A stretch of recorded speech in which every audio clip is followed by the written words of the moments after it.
Assalamualaikum warahmatullahi wabarakatuh.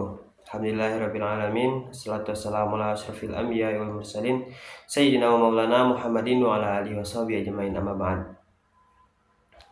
Perkenalkan, nama saya Zaki dengan NIM 2311093. Kali ini saya akan membuat video dari mata kuliah orientasi baru dan inovasi pembelajaran PAI. Nah, di sini saya akan menjelaskan dua pertanyaan dari materi yang akan kita bahas dari pembelajaran orientasi baru dan inovasi pembelajaran ini. Nah, langsung saja ke pertanyaan pertama, yaitu analisis inovasi dalam kurikulum.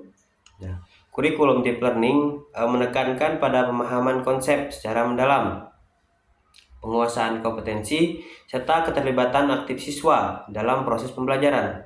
Nah, sebagai calon PAI, pendidik PAI dan budi pekerti, bagaimana cara kamu mengintegrasikan pendekatan berbasis proyek atau project based learning atau pembelajaran berbasis masalah,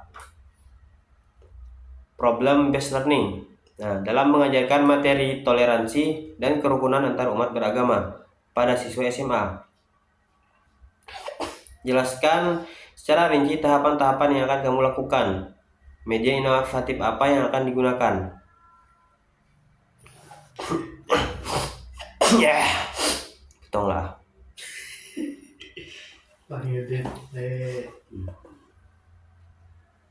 Nah, jadi untuk pendekatan yang dipilih project based learning dan problem based learning. Nah, tujuan yaitu mengembangkan sikap toleran, berpikir kritis, dan pengalaman kolaboratif lintas agama. Nah, untuk tahapan pelaksanaan yang mengacu pada model project based learning atau problem based learning. Pada tahap pertama yaitu penentuan masalah atau proyek. Nah, di sini guru membuka dengan pemantik berupa video singkat yang menunjukkan konflik antar umat beragama atau keberhasilan kerukunan antar umat, misalnya kasus konflik Poso dan forum kerukunan umat beragama.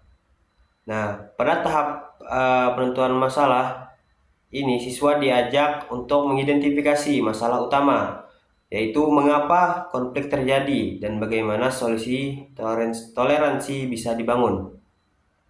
Nah, pada tahap kedua yaitu perencanaan dan pembagian tugas.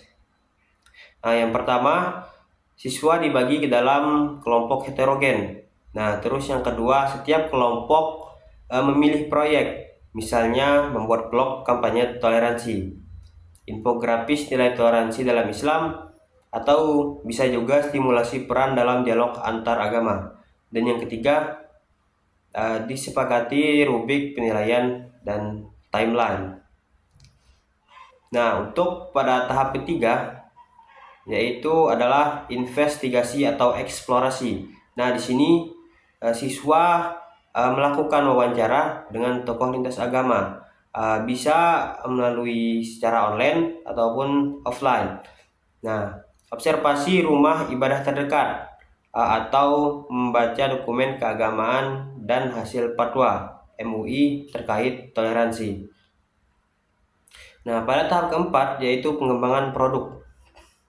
Nah, yang pertama yaitu siswa mengembangkan proyek video, podcast, buklet digital atau drama pendek bertema toleransi tadi. Nah, terus semua produk disertai dengan kulipan dalil Al-Quran maupun hadis yang mendukung nilai kerukunan. Contoh misalnya Quran Surat Al-Hujurat ayat 13, Quran Surat Al-Kafirun, hadis tentang akhlak Rasul SAW terhadap non-muslim. Nah, pada tahap kelima yaitu presentasi dan refleksi. Nah, pada tahap presentasi dan refleksi, presentasi dilakukan di kelas atau forum sekolah. Nah, guru dan siswa lain memberi umpan balik, lalu dilakukan refleksi bersama tentang makna toleransi dan pembelajaran yang diperoleh. Nah, terus untuk media dan inovasi digital yang digunakan. Yang pertama ada Canva, atau bisa juga Victocard untuk membuat poster atau infografis. Terus yang kedua podcast dan Anchor App untuk membuat dialog antar agama dalam bentuk audio. Terus yang ketiga bisa melalui YouTube atau TikTok untuk menyebarkan pesan toleransi buatan siswa. Nah, yang terakhir yaitu bisa menggunakan Google Form atau Padlet untuk mengukur opini siswa sebelum dan sesudah proyek. Nah, itulah pembahasan saya mengenai PJBL tadi. Nah, selanjutnya ke soalan kedua, inovasi budi pekerti di era digital. Nah, fenomena cyberbullying dan penyebaran konten negatif semakin marak di kalangan remaja. Nah, bagaimana inovasi pembelajaran budi pekerti dapat berperan aktif dalam membekali siswa dengan etika digital yang kuat? Nah, berdasarkan nilai-nilai Islam. Jelaskan strategi yang bisa kamu terapkan untuk membentuk karakter siswa agar bijak dalam berintegrasi dunia maya. Nah, jadi konteks di pertanyaannya ini, persoalan ini yaitu tentang remaja di era digital terkait cyberbullying, hoax, konten negatif dan ujaran kebencian. Nah, untuk strategi yang bisa diterapkan, yang pertama adalah modul digital akhlak terintegrasi. Nah, jadi caranya itu menggabungkan nilai-nilai Islam seperti jujur, tabayun, amarah, iffah dalam pembelajaran budi pekerti. Nah, untuk yang kedua yaitu materi difokuskan pada adab bermedsos menurut Islam. Contoh, seperti dalam Quran surat Al-Hujurat ayat 6 tentang tabayun atau verifikasi informasi. Apakah informasi itu benar-benar ataupun tidak. Terus Quran surat Al-Isra ayat 53 tentang berkata baik. Dan juga hadis larangan menyakiti orang lain melalui lisan termasuk digital. Terus yang kedua yaitu stimulasi kasus nyata atau case based learning. Nah, yang pertama, siswa itu diberikan kasus nyata tentang cyberbullying, hoax, doxing dan lain-lain. Terus yang kedua, siswa berdiskusi dalam kelompok untuk menemukan solusi berdasarkan nilai Islam. Nah, terus yang ketiga yaitu kampanye bijak digital oleh siswa, yaitu membuat kampanye digital seperti video pendek, meme dakwah, podcast singkat tentang bahaya konten negatif dan pentingnya etika digital. Nah, terus diunggah melalui akun resmi OSIS ataupun kelas. Terus yang keempat yaitu kolaborasi dengan guru TIK atau WK.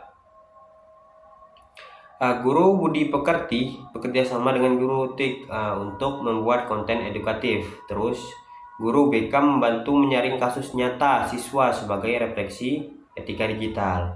Nah, terus pada tahap yang terakhir itu penerapan yaitu digital self check, yaitu siswa ini rutin mengisi jurnal online refleksi. Apakah hari ini saya menyebarkan manfaat atau mudarat di dunia maya?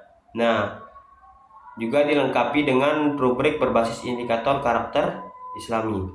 Nah, untuk media inovatif yang digunakan, yang pertama yaitu Padlet atau Mentimeter, refleksi online siswa secara anonim. Nah, terus yang kedua tadi Canva atau Instagram Reels, bisa juga TikTok untuk kampanye kreatif siswa.